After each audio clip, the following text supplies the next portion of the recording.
Good morning students. पिछले इसके अंदर क्लास में आपको जूलॉजी में इसके अंदर बताया था नर्वस सिस्टम में सिनेप्स के बारे में। और सिनेप्स इसके अंदर उसमें भी बताया गया था कि इसके अंदर दो अलग अलग प्रकार के सिनेप्सिस किस प्रकार से होती हैं। और सिनेप्स इसके अंदर दो न्यूरॉन के बीच में जो गैप होता है उसको सिनेप्स कहा जाता है। और सिनेप्स के बाद में इसके अंदर न्यूरॉन इसके अंदर एक न्यूरॉन दूसरे न्यूरॉन को इसके अंदर सिग्नल देता है, क्योंकि एक अकेला न्यूरॉन इसके अंदर एक ऑर्गन से तंत्रिका तंत्र तक सिग्नल नहीं पहुंचा सकता। इसके कारण इसमें दो न्यूरॉन पाए जाते हैं। इसमें फर्स्ट न्यूरॉन जैसे आपको बताया गया था प्री सिनेप्टिक, और दूसरा या नेक्स्ट न्यूरॉन जो होता है उसको पोस्ट सिनेप्टिक न्यूरॉन कहा जाता है। तो इसमें आपको इसके अंदर बताते हैं कि इसके अंदर पिछली क्लास में भी जैसे बता चुके हैं कि सिनेप्सिस में भी दो प्रकार के थे, एक तो इलेक्ट्रिकल विद्युत प्रकार का और दूसरा केमिकल प्रकार का या रासायनिक प्रकार का। तो इसमें रासायनिक प्रकार का जो इसके अंदर सिनेप्सिस होती है उसमें सिनेप्सिस में तंत्रिका आवेग इसके अंदर उसका प्रसार कैसे होता है, या सामान्य भाषा में कहा जाए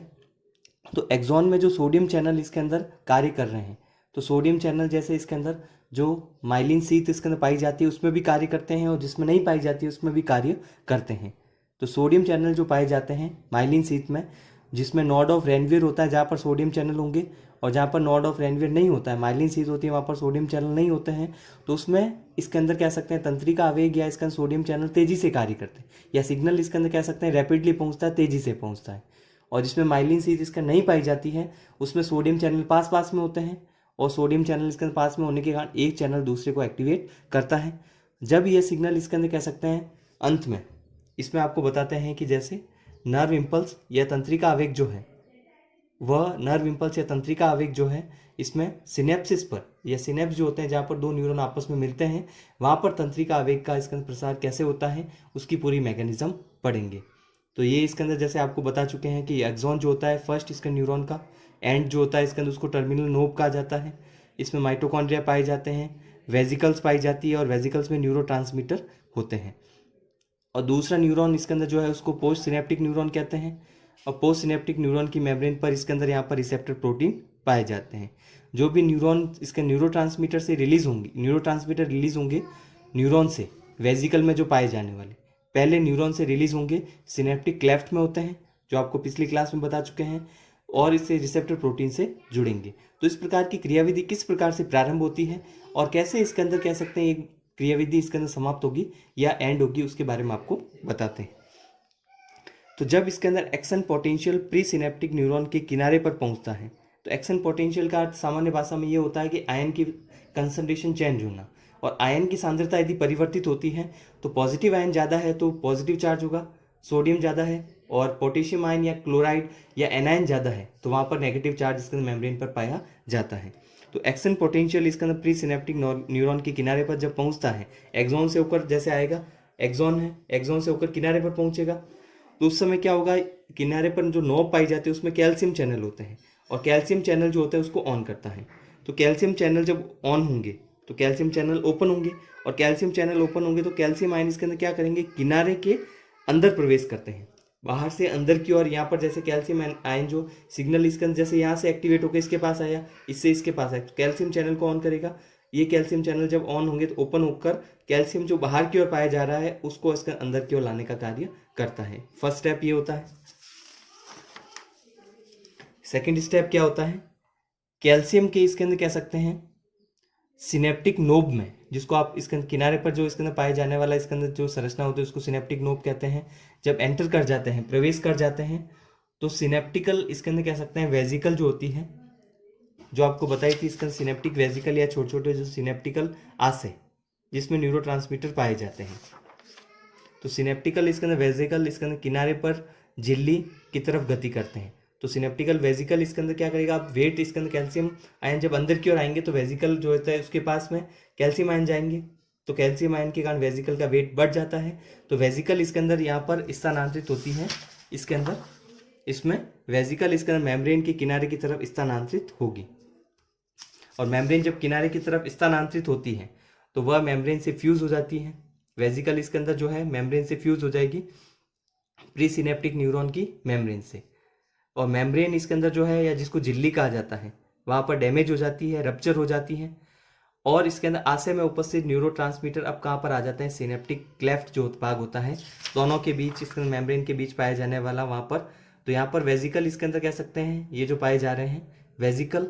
कैल्शियम आयन अंदर आए तो कैल्शियम के अंदर आने के कारण ये इसका वेट बढ़ जाता है, भारी हो जाते हैं। वेट बढ़ने के कारण अभी मेम्ब्रेन की तरफ जाते हैं, फिर यहाँ से फ्यूज हो जाते हैं, मेम्ब्रेन रप्चर हो जाती है और इससे जो वेजिकल में पाए जाने वाले जो इसका न्यूरोट्रांसमीटर है, इन दोनों के बीच में पाए जाने वाले सिनेप्टिक क्लेफ्ट जो भाग होता है वहाँ पर रिलीज हो जाते हैं। सेकेंड स्टेप ये होता है। थर्ड स्टेप, न्यूरोट्रांसमीटर इस गैप से गुजर कर रिसेप्टर प्रोटीन इसके अंदर, तो इसमें इसके अंदर क्या बताया गया, जैसे जो न्यूरोट्रांसमीटर यहाँ पर रिलीज होंगे पोस्ट सिनेप्टिक न्यूरॉन की मेम्ब्रेन पर पाए जाने वाले रिसेप्टर प्रोटीन से जुड़ते हैं। न्यूरोट्रांसमीटर जोड़ेंगे तो न्यूरोट्रांसमीटर इसके अंदर कह सकते हैं किस प्रकार का है, एक्टिव करने वाला है या संदमित या इनिबिट करने वाला है। तो जो इसके अंदर रिसेप्टर होगा या तो उसको इसके अंदर नेक्स्ट जो न्यूरॉन होगा, पोस्ट सिनेप्टिक न्यूरॉन जो है, मतलब सेकंड जो न्यूरॉन होता है, नेक्स्ट जो न्यूरॉन होता है उसको या तो एक्टिव करेगा या उसको इनिबिट करता है। तो दो अलग अलग न्यूरॉन को इसके या तो एक्टिव या इनिबिट किया जाता है और इसके कारण इसके अंदर यहाँ पर रिसेप्टर प्रोटीन पर पाए जाने वाले जो न्यूरोट्रांसमीटर है यह कार्य करते हैं। तो रिसेप्टर प्रोटीन पर जो न्यूरोट्रांसमीटर यहाँ पर रिलीज हुए थे या तो इसको एक्टिव करेंगे या उसको इनिबिट करने का कार्य करते हैं। तो इनिबिट करने जब इसके अंदर मिलेंगे, इनिबिट करने का कार्य इसके द्वारा किया जाएगा। सिग्नल इसके अंदर फिर समाप्त कब होकर, सिग्नल इसके अंदर कह सकते हैं एंड कब हो जाता है, सिनेप्स में एसिटाइल कोलिन एस्ट्रेज इसके अंदर एक एंजाइम उपस्थित होता है। तो एसिटाइल कोलिन जब भी कोई भी न्यूरोट्रांसमीटर आया तो वहाँ पर एसिटाइल कोलिन जो एस्ट्रेज एंजाइम उपस्थित होगा एसिटाइल कोलिन को तोड़ देता है और नेक्स्ट न्यूरॉन का इसके अंदर जो डीपोलराइजेशन नहीं होने देता है। तो एसिटाइल कोलिन यदि एसिटाइल कोलिन के फॉर्म में है, एसिटाइल कोलिन इसके अंदर कह सकते हैं यदि टूट जाता है तो एसिटाइल कोलिन नहीं रहेगा तो वह न्यूरोट्रांसमीटर की तरह कार्य नहीं करेगा और नहीं करेगा तो वहाँ पर इसका सिग्नल स्टॉप हो जाता है, या जिसे कहा जा सकता है आगे वाला जो न्यूरॉन है उसमें जो सिग्नल जिसको देना था उसको सिग्नल इसका नहीं पहुँच पाएगा, जिसके कारण तंत्रिका आवेग इसके अंदर वहाँ पर उत्पन्न नहीं होता है, या जिसे कहा जाता है नर्व इम्पल्स उत्पन्न नहीं होगी तो नेक्स्ट न्यूरॉन को किसी प्रकार का सिग्नल नहीं मिलेगा। तो वहाँ पर सिग्नल इसके अंदर कह सकते हैं एंड हो जाएगा, समाप्त हो जाता है। तो यहाँ पर एसिटाइल कोलिन एस्ट्रेज जो एंजाइम होता है इससे क्या होता है, एसिटाइल कोलिन को दो इसके अंदर भागों में डिवाइड करता है, दो प्रोडक्ट में डिवाइड करता है। उसमें एक होता है एसीटेट, दूसरा होता है इसके अंदर कोलिन, दो इसके अंदर कह सकते हैं प्रोडक्ट में डिवाइड करेगा, जो क्या करते हैं एक्सॉन में पुनः इसके अंदर डिफ्यूजन के द्वारा पहुंचते हैं। तो क्या करेगा इसके अंदर, जब एसिटाइल कोलिन इसके अंदर जो एक बार यदि सिग्नल इसके अंदर इसको दे चुका है तब यहाँ पर एसिटाइल कोलिन अब इसके अंदर जब सिग्नल दे चुका है एसिटाइल कोलिन यहाँ पर फ्री हो गया, एक बार सिग्नल देने के बाद इसको एक्टिवेट कर दिया इसने। फिर अब इसके अंदर कह सकते हैं एसिटाइल कोलिन और इसके अंदर यहाँ पर नहीं रहना चाहिए तो यहाँ पर एस्ट्रेज एंजाइम जो होता है वह इसको दो भागों में तोड़ देता है, एसीटेट और कोलिन में। फिर ये दो भाग जब इसके अंदर होते हैं, दो उत्पाद जो बनते हैं इस मेम्ब्रेन से इसके अंदर क्रॉस करके वापस वेजिकल के अंदर चले जाते हैं। तो यहाँ पर एसीटेट और कोलिन जो बनते हैं एक्सोन में वापस पहुँचते हैं और एटीपी और एंजाइम, अंदर जो एंजाइम होता है वो दूसरा होता है जिसको कहा जाता है कोलिन एसिटाइल ट्रांसफरेज। दोनों एंजाइम ध्यान रखना है इसके अंदर,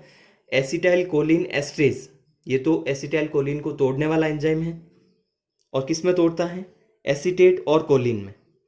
और कोलिन एसिटाइल ट्रांसफरेज जो एंजाइम होता है उसका क्या कार्य होता है, इसके अंदर एसिटाइल कोलिन इसके अंदर जो है एसीटेट और कोलिन जो टूटे थे वापस वेजिकल की तरफ आए तो वापस एसिटाइल कोलिन का निर्माण इसके द्वारा किया जाता है। तो कोलिन एसिटाइल ट्रांसफरेज तो एसिटाइल कोलिन का निर्माण करता है और एसिटाइल कोलिन को तोड़ने वाला जो एंजाइम होता है एसिटाइल कोलिन एस्ट्रेज होता है। तो किसी तंत्रिका तंतु में इम्पल्स, ये आवेग, ये अलग टर्म्स हैं। तो यहाँ पर आपके जैसे इसके अंदर कंप्लीट होता है कि सिनेप्सिस जब होगी या सिनेप्स में इसके अंदर सिग्नल एक न्यूरॉन से दूसरे न्यूरॉन में कैसे पहुँचाया जाता है। अब इसके अंदर बात करते हैं, एक न्यू इसके अंदर कह सकते हैं यहाँ पर टर्म्स या न्यू इसके अंदर कह सकते हैं लॉजिक इसके अंदर यहाँ पर कार्य कर सकता है, वो क्या होता है उसके बारे में भी आपको समझ लेना चाहिए। जैसे किसी भी तंत्रिका तंतु में आवेग यदि मध्य में उत्पन्न होता है, मतलब न्यूरॉन में इसके अंदर कह सकते हैं एक्सॉन के मध्य में यदि इसके अंदर यदि नर्व इम्पल्स उत्पन्न होती है, सोडियम चैनल इसके अंदर कह सकते हैं ऑन होते हैं तो दोनों किनारे की तरफ जाएगा। नर्व इम्पल्स इसके अंदर यदि न्यूरॉन जो है उसके एक्सॉन में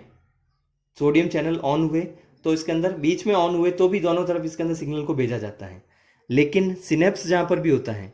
उसमें इम्पल्स जो होती है एक ही दिशा में प्रसारित होती है, ये ध्यान रखना इसमें। तो जो भी न्यूरॉन होता है तो न्यूरॉन इसके अंदर जो है उसकी संरचना आपको बताइए, डेंड्राइट से एक्सॉन की तरफ आता है, एक्सॉन में सोडियम चैनल होते हैं। तो एक्सॉन जो एक्सोलेमा जो होती है एक्सॉन की मेम्ब्रेन पर कहीं भी सोडियम चैनल है तो जब बीच में भी सोडियम चैनल ऑन हो गया तो बीच में मतलब इसके अंदर उससे आगे वाले जो भी सोडियम चैनल है और पीछे वाले सोडियम चैनल दोनों को वापस ऑन कर सकता है, सिग्नल को इसके अंदर प्रसारित कर सकता है। लेकिन जहाँ पर यदि इसके अंदर, ये तो किनारे की बात है, इसके अंदर या न्यूरॉन जो होता है, नॉर्मल जो न्यूरॉन होता है उसके बीच की बात है, लेकिन यहाँ पर सिनेप्सिस जहाँ पर हो रही है तो यहाँ पर सिग्नल इसके अंदर एक भाग से हमेशा दूसरे भाग की ओर भेजा जाता है, वापस रिटर्न कभी भी नहीं भेजा जाएगा, रिवर्स नहीं होगा। तो यही इसके अंदर बताया गया है। सिनेप्स में इंपल्स को एक ही दिशा में भेजा जाता है और वो किस दिशा में, एक्सॉन से डेंड्राइट्स की ओर। क्यों? क्योंकि इसके अंदर इसमें आपको बताया कि इसके अंदर जो एक्सॉन का जो किनारा है वहां से न्यूरोट्रांसमीटर रिलीज होंगे और दूसरे इसके न्यूरॉन के डेंड्राइट्स पर उसको रिसेप्टर प्रोटीन जो होते हैं उस पर जोड़ते हैं जो कि डेंड्राइट्स पर हो। तो यहाँ से सिग्नल एक एक्सॉन से दूसरे डेंड्राइट्स की तरफ जाता है, वापस कभी भी ऐसा नहीं होगा कि डेंड्राइट से इसके अंदर एक्सॉन की तरफ सिग्नल रिवर्स जाए, अपोजिट डायरेक्शन वापस नहीं जाता है। तो ये अंतर हो सकता है कि आवेग इसके अंदर मिडल में उत्पन्न हो रहा है